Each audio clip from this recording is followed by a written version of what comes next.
किसी ने धमाल मूवी देखी है? हेलो। धमाल मूवी में जिस डब्ल्यू के नीचे यहाँ पे 10 करोड़ था ना, वो 10 करोड़ यहाँ पर आर्ने स्लॉट को मिला है। लिवरपूल भैया बिल्कुल नहीं मान रहे। लिवरपूल ऑलरेडी यहाँ पर मिलो क्रिकिस की बात करें, यहाँ पर फ्रिम्पोंग की बात करें, फ्लोरियन विट्स की बात करें, उसके बाद अब यहाँ पर मोन्यूमेंटल गैलेक्टिको सूप हो रहा है यहाँ पर, जहाँ पर सबसे पहले उन्होंने न्यूकासल को बता दिया कि भैया देखो 120 मिलियन हम देने के लिए तैयार हैं अलेक्जेंडर इसक के लिए।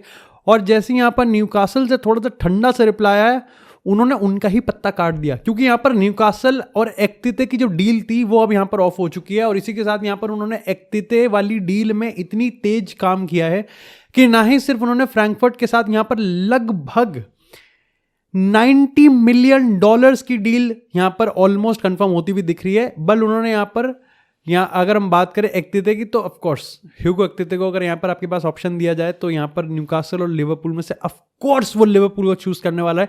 तो आप कह सकते हो कि ये डील आपको आने वाले 24 या फिर 48 घंटे में कंफर्म होती हुई दिख सकती है। एंड एज ऑलवेज शादी में फूफा जी का रोल निभाने वाले मैनचेस्टर यूनाइटेड का नाम भी रखा गया है कि पिछले 3 साल से मैनचेस्टर यूनाइटेड एक्तिते पे यहाँ पर टैब्स रख रही थी, लेकिन एक्तिते को लेकर यूनाइटेड ने कोई भी फॉर्मल ऑफर नहीं रखा है। एज ऑलवेज एम्बूबा पर बात करेंगे। तुम समझ रहे हो लिवरपूल किस तरीके से काम कर रही है। बट इसको लेके काफी सारा सोशल मीडिया पे बज़ है कि लिवरपूल के डबल स्टैंडर्ड्स हैं, जर्गन क्लॉप हमेशा कहते थे। बट मेरे को लगता है कि आई थिंक ये थोड़ा सा बायस्ड हो जाएगा और थोड़ा सा मेरे को लगता है कि हाफ बेक्ड ट्रुथ होगा अगर हम लोग ये कहेंगे कि लिवरपूल जो कर रही है वो यहाँ पर एक तरीके से डबल स्टैंडर्ड है। क्योंकि ऐसा कहा जाता है कि लिवरपूल में पैसा नहीं है, लिवरपूल बिना पैसा खर्च किए यहाँ पर जीतती है, लेकिन लिवरपूल अब यहाँ पर 300 मिलियन खर्च करती हुई दिख रही है। 300 मिलियन तो मैं बता रहा हूं अगर वो रॉड्रिगो के लिए नहीं जाएंगे, जिस पर हम अभी बात करेंगे। लेकिन मेरे को ऐसा लगता है कि हम लोग इस चीज़ को भूल जाते हैं कि पिछले सीजन यहाँ पर लिवरपूल ने ऑलमोस्ट कुछ भी साइनिंग नहीं करी थी। आर्ने स्लॉट को वही यहाँ पर स्क्वाड दिया गया जो कि यहाँ पर जर्गन क्लॉप के पास था। तो आप कह सकते हो कि चाहे वो लकी रहे हैं या फिर आप कह सकते हो कि मास्टर क्लास है, लेकिन आर्ने स्लॉट ने उसके साथ यहाँ पर जो डिलीवर करके दिया है दैट इज एब्सोल्युटली ब्रिलियंट। लेकिन लिवरपूल पेंडिंग थी जिस तरीके से यहाँ पर अगर हम बात करें सादियो माने, फर्मिनियो और अब आने वाले 1 साल में साला को भी यहाँ पर रिप्लेस करना पड़ेगा। ऐसे में यहाँ पर लिवरपूल ने जो साइनिंग्स करी है वो उनके फ्यूचर के लिए है। बस ये है कि थोड़ा बैकलाइन को लेकर आई थिंक हमको 1-2 साल में बैकलाइन भी ट्रांसफॉर्मेशन के थ्रू जर्नी पे होती हुई दिखेगी। लेकिन लिवरपूल जो कर रही है दैट इज एब्सोल्युटली ब्रिलियंट। हमें नहीं भूलना चाहिए कि लिवरपूल यहाँ पर अभी लुइस डियास का पैसा खींच के कहीं लगा देगी। तो पेंडिंग था और उन्होंने इसका जवाब बिल्कुल सुपरस्टार साइनिंग से दिया जा रहा है। तो ऑलरेडी जो लिवरपूल मैनचेस्टर यूनाइटेड इतना बड़ा गैप था वो अब आपको और भी बड़ा होता हुआ दिख जाएगा। खैर बात करते हैं यहाँ पर एक्तिते की। तो ऑफकोर्स एक्तिते बढ़िया प्लेयर है, लेकिन क्या अब हम ये मान सकते हैं कि जो 23 साल के 22 साल के लौंडे हैं जो पिछला 1 सीजन अच्छा खेल जाते हैं, 2 सीजन अच्छा खेल जाते हैं, उनके लिए $100 मिलियन का ऑफर जस्टिफाइड है? मैं कमेंट सेक्शन में जरूर बताना। लेकिन यहाँ पर बात करें लिवरपूल और रॉड्रिगो की, तो ऐसा बताया गया, अब देखो 2 सोर्सेज हैं यहाँ पर, ESPN ब्राजील और यहाँ पर टॉक स्पोर्ट, दोनों ने यहाँ पर इस चीज को कंफर्म किया है कि रॉड्रिगो की रेस में अब आर्सेनल पूरी तरीके से पीछे हो चुकी है। So it is definitely between Liverpool and real Madrid. Liverpool already यहां पर रॉड्रिगो के जो आप कह सकते हो कि जो उसके एजेंट्स वगैरह जो उसकी टीम है उसके साथ मीटिंग कर चुकी है, करने नहीं वाली है, कर चुकी है, कर गई। और यहां पर 80 मिलियन का ऑफर के रेंज में यहां पर ऑफर दिया जा सकता है, यहां जा सकता है। तो मीटिंग हो चुकी है, ऑफर अभी तक नहीं दिया गया है। रियल मैड्रिड का स्टैंड बहुत सिंपल है, रॉड्रिगो को लेके उनका सिंपल सा स्टैंड है, 80 से 100 मिलियन का आसपास का हमको भैया चाहिए पैसा।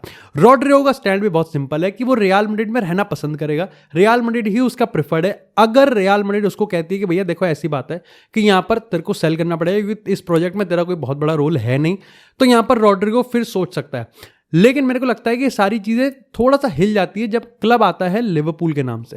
देखो लिवरपूल अगर आ गया तो कहीं ना कहीं आई थिंक रॉड्रिगो भी इस चीज को समझेगा कि शायद से कहीं ना कहीं रियल मैड्रिड में एक पार्शियल रोल निभाने से बढ़िया है कि why not I become a superstar of Liverpool. अब तुम देखो लिवरपूल में बहुत सारे सुपरस्टार होंगे, लेकिन साला और वैन डाइक के बाद अगर कोई बड़ा सुपरस्टार होगा तो वो रॉड्रिगो होगा। रॉड्रिगो को एकदम कमान दी जाएगी, लेकिन इसके लिए 2 चीज़ें होनी बहुत ज़रूरी है। सबसे पहले लुइस डियास का निकलना बहुत इंपॉर्टेंट है, और ये चीज़ अब मेरे को लग रहा है कि बहुत ही ज़्यादा पॉसिबल है कि शायद से, हाँ मैं बिलीव कर सकता हूं कि लिवरपूल रॉड्रिगो में इंटरेस्टेड होगी। इसके पीछे एक रीज़न है, मैंने पिछले वाले ट्रांसफर डेली के एपिसोड में तुमको बताया था कि न्यूकासल यहां पर 150 के नीचे तो जाएगी नहीं, और लुइस डियास से भी यहां पर आपको 70-80 मिलने वाला है। ऐसे में यहां पर लिवरपूल अगर 120 मिलियन देने के लिए तैयार है तो कहीं ना कहीं आप कह सकते हो कि उन पे पैसा तो है। तो बात पैसों की नहीं है, बात है यहाँ पर कि भैया वो पैसा जो आपके पास है वो आप किस तरीके से डिवाइड करोगे।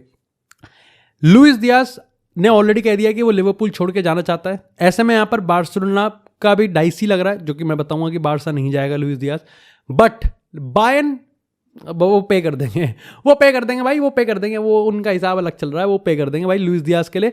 ऐसे में यहाँ पर जो चीज़ आप 150 मिलियन में आप ईसक को लेके आ सकते थे, अब आप वहीं पर ही 160 में ह्यूगो थे और यहाँ पर आप रॉड्रिगो को लेके आ सकते हो। और आई थिंक वो दो अलेक्जेंडर ईसक को थोड़ा सा ओवर पावर करते हैं। ये दो की डील और ईसक की डील में आई थिंक इसको मैं ज़्यादा प्रेफर करता हूँ।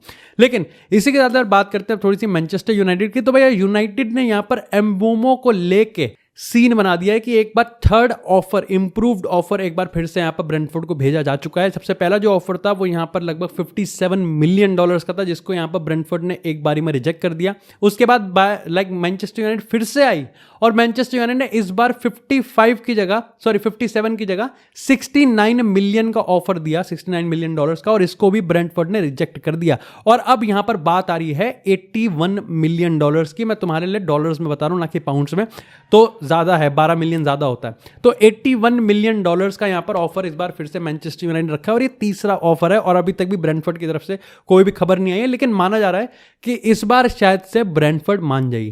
क्योंकि देखो ब्रेंटफोर्ड का सिंपल था, एम्बोमो ने कह दिया था कि अगर वो छोड़ के जाएगा तो वो यहाँ पर मैनचेस्टर यूनाइटेड के लिए ही छोड़ के जाएगा, ना ही वो टॉटनहम जाएगा, ना ही वो कहीं और जाना चाहता है। ऐसे में यहाँ पर मैनचेस्टर में पिछले 3 हफ्ते से कुछ कर तो रही नहीं, इधर पे आपने दी पिटवारी है। तो यहाँ पर उन्होंने एम्बोमो को अपना टारगेट बना रखा है, जो कि मेरे को थोड़ा सा फीशी लग रहा है, गिवन द फैक्ट कि यहाँ पर एक तो उन पर पैसा कम है और ऊपर से यहाँ पर ब्रेंटफोर्ड उनके साथ हार्ड बॉल भी खेल रही है। लेकिन दूसरा बड़ा रीजन था वो ये था कि देखो भैया, ब्रेंटफोर्ड को समझ में आ गया था, उन्होंने कहा कि भैया आप 75-80 मिलियन अगर आप मैथ्यूस कुनिया के लिए दे रहे हैं तो एम्बोमो को भी हम उसी रेंज में रखते हैं, हमको उससे ज़्यादा ही चाहिए। और अब $81 मिलियन का जो ऑफर है वो आप मान के चल सकते हो कि यहाँ पर ब्रेंटफोर्ड मान लेगी। मैनचेस्टर यूनाइटेड कर क्या रही है? ठीक है, देखो मेरे को मैनचेस्टर यूनाइटेड खरीदने से प्रॉब्लम नहीं है, मेरे को प्रॉब्लम है कि मैनचेस्टर यूनाइटेड ने पिछले 6 महीने पहले ही रूबन अमोरिम ने जिसको कह दिया था कि भैया ये मेरे प्रोजेक्ट में नहीं होंगे, मलासे की बात करें, मार्कस रैशफोर्ड की बात करें या फिर गार्नाचो की बात करें, 6 महीने पहले से यहाँ पर हमको सकपकात दिख रही है कि भैया बू आ रही है अपने को कि यहाँ पर भाई दगा हो सकती है। अभी तक उनमें से कोई भी सेल नहीं हुआ है। तो कुल मिला के आप कह सकते हो कि ना ही अमोरिम को आप एडिशन दे रहे हो और साथ ही साथ जो अमोरिम चाहता था कि ये मेरे स्क्वाड का पार्ट हो ही नहीं सकता और उनको सेल करके जो पैसा आएगा उसको मैं इन्वेस्ट कर सकता हूँ, उसमें भी मैनचेस्टर यूनाइटेड इस समय बहुत ज़्यादा ढीली पड़ी हुई है। और बाकी की अगर आप चेल्सी की बात करो, चेल्सी ने लेन डेलिप ले लिया, चेल्सी यहाँ पर ऑफ कोर्स बहुत स्ट्रॉन्ग कर रही है। मैनचेस्टर सिटी ने यहाँ पर तो जनवरी में भी करा था, समर में भी करा था। इसके साथ यहाँ पर आप इसकी लिवरपूल की बात करो, इसके साथ ही आप यहाँ पर टॉटनहम की भी अगर आप बात करोगे, आप आर्सेनल की बात करो, बिग 6 में मैनचेस्टर यूनाइटेड हरकतें बिग 15 वाली कर रही है। खैर इसी के साथ अगर बात करते हैं अब थोड़ी सी लूकास वास्केस की, आई थिंक मजाक को हटा के लॉर्ड लूकास वास्केस की अगर हम बात करें तो भाई लॉर्ड लूकास वास्केस ने फाइनली 18 साल बाद यहाँ पर रियल मैड्रिड को फेयरवेल बिड कर दिया है।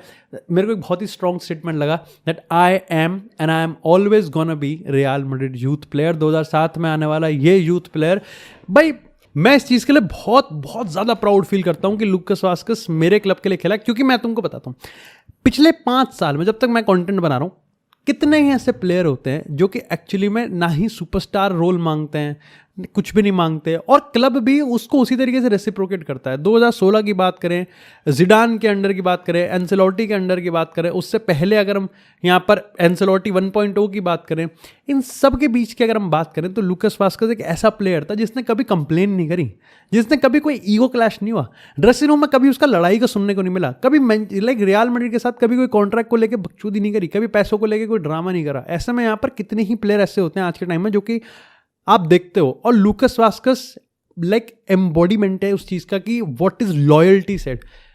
अब ऐसा नहीं है कि यहाँ पर उसको रियल मैड्रिड ने दिया, रियल मैड्रिड ने उसको हर एक एंड पे उसको यहाँ पर ऑनर किया है, उसको कैप्टन आर्मबैंड दिया गया है, उसको खिलाया है, उसने डिलीवर भी किया है।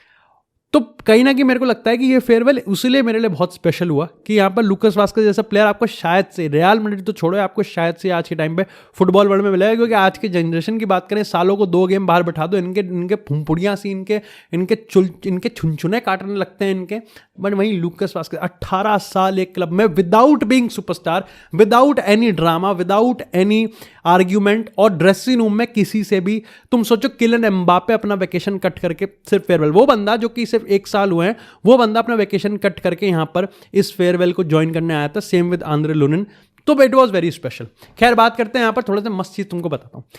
पिछले साल की अगर हम बात करें, पिछले लीग की बात करें, तो लगभग 2000 फुटबॉल फैन को अरेस्ट किया गया था, लगभग 1924 ऐसा कुछ आंकड़ा था, जिसमें सबसे हाईएस्ट आंकड़ा है मैनचेस्टर यूनाइटेड का। तो मैनचेस्टर यूनाइटेड इसमें तो जीत गई।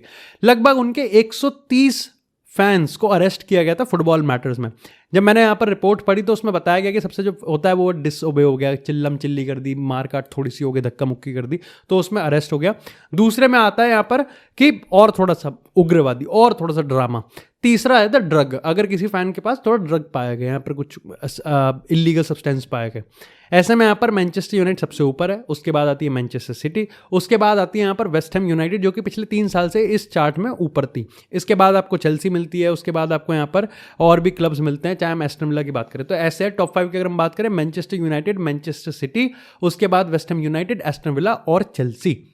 वैसे इसमें पॉजिटिव ये चीज़ है कि पिछले से पिछले साल के कंपैरिजन में पिछले साल लगभग 250 फैन अरेस्ट कम हुए थे, तो लगभग आप कह सकते हो कि उग्रवादी बकचोदी कम हुई है थोड़ी सी। खैर बात करते हैं यहाँ पर तेबस की। तो भाई ला लीगा के प्रेसिडेंट येवियर तेबस ने साफ साफ कंफर्म कर दिया कि रियल मैड्रिड को पर्याप्त रेस्ट मिलने वाला है। तो बिल्कुल भी हमसे उम्मीद मत रखना कि हम लोग रियल मैड्रिड को ला लीगा में कोई भी छूट देने वाले हैं, कोई उसका कोई मतलब नहीं बनता। पहले मेरे को रियल मैड्रिड का पॉइंट समझ में आ रहा था, लेकिन to be very honest as a Real Madrid fan मेरे को लगता है कि ठीक है, क्योंकि उसके 2 एग्जाम्पल थे वो मेरे को सही लगे। उसने कहा कि देखो पीएसजी और चेल्सी ये तो फाइनल में खेले, हम तो सेमीफाइनल में बाहर हो गए, तो फाइनल में खेले हैं। ऐसे में यहाँ पर पीएसजी सुपर कप खेलेगी 13 अगस्त को, और चेल्सी यहाँ पर 17 अगस्त को अपना प्रीमियर लीग का गेम खेलेगी। रियल मैड्रिड 19 अगस्त को गेम खेलेगी। तो रियल मैड्रिड के पास तो और ज्यादा रेस्ट है इन दोनों टीम से, जो कि फाइनल में खेले थे और अब ये खेलने वाले हैं। तो उन्होंने कहा 13 अगस्त को खेलने के बाद 16 अगस्त को पीएसजी का यहाँ पर लीग 1 कैंपेन स्टार्ट हो जाएगा। तो मेरे को लगता है कि रियल मैड्रिड को ठीक है, मिल जाएगा रेस्ट, चिल। मैं तो इसी फेवर में हूँ कि ठीक है। इसी के साथ यहाँ पर बात करते हैं अब आई थिंक हाईएस्ट खबर की, और वो है कि भैया विनीसियस जूनियर को लेके मामला हो रहा है सेट।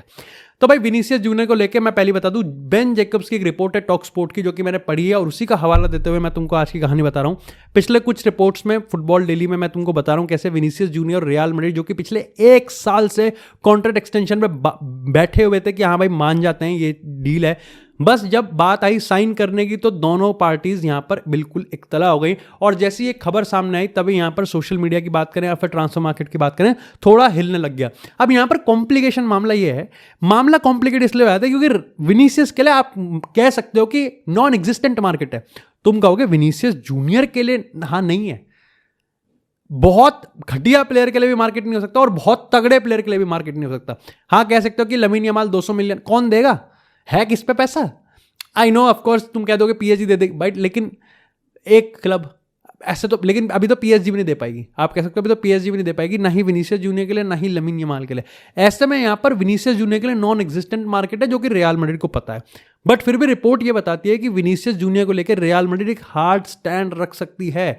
अगर यहाँ पर विनीसियस जूनियर अगले 1 साल के अंदर ये नहीं बताता कि भैया यहाँ पर वो कॉन्ट्रैक्ट साइन करेगा या नहीं करेगा, और आई थिंक इस थ्रू आउट द सीजन हमको जैसे जैसे real Madrid ups and downs में जाएगी तो विनीसियस के कॉन्ट्रैक्ट वाला मैटर तुम देखना बहुत ज़्यादा उठेगा। और क्या पता अभी उठ भी जाए, क्योंकि अभी ट्रांसफर मार्केट बहुत लंबी है। अगर ऐसा नहीं होता तो अगले साल, क्योंकि उसका कॉन्ट्रैक्ट सिर्फ 2027 तक है, रियल मैड्रिड उसका शिकार हो सकती है, उस स्ट्रैटेजी का शिकार हो सकती है जिस स्ट्रैटेजी के तहत रियल मैड्रिड अब तक ट्रांसफर मार्केट को रूल करती हुई आ रही है पिछले अगर हम 5 साल की बात करें।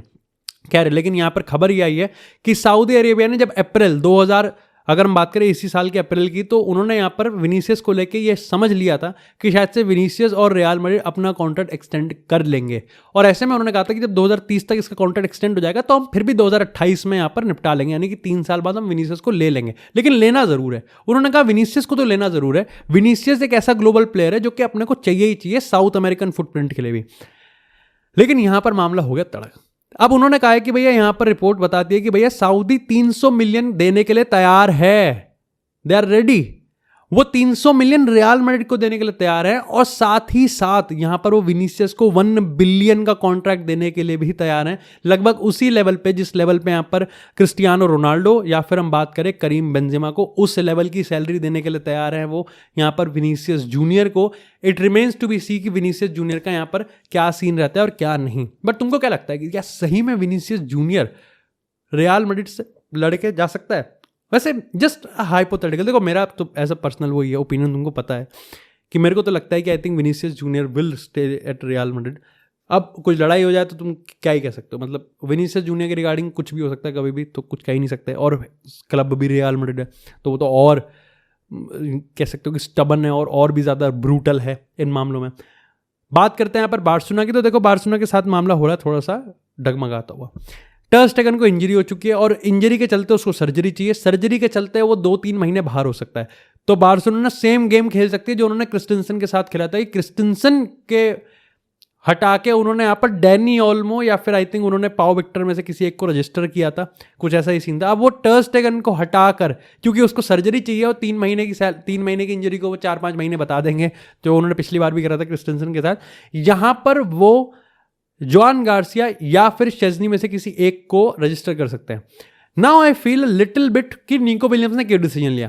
अभी तक जॉन गार्सिया भी रजिस्टर्ड नहीं हुआ है, तुम समझ रहे हो, जॉन गार्सिया रजिस्टर्ड नहीं हुआ है, शेज़नी भी रजिस्टर्ड नहीं हुआ है। तो ऐसे में कैसे निको विलियम्स को, मेरे को समझ में नहीं आ रहा है कि कैसे। अब इसके पीछे तुमको लगेगा कि जब ये निको विलियम्स के पीछे से भाग रहे थे और उसको सब चीज़ दे रहे थे, तो ये अचानक से इसके पीछे का रीज़न ये है कि भाई कैंप न्यू में जो वापसी थी, इन्होंने सोचा था कि अगस्त 8 जब जॉन गैम्पर ट्रॉफी होती है वो यहां पर कैंप न्यू में खेलेंगे, लेकिन वो अब ऑलमोस्ट इम्पॉसिबल होता हुआ दिख रहा है। और क्योंकि ये इम्पॉसिबल होता हुआ दिख रहा है, तो यहां पर जो 100 मिलियन की वीआईपी सीट्स का इन्होंने इनकम में कैलकुलेट करके ला लीगा को बताया था, वो भी वैलिड नहीं रहेगा।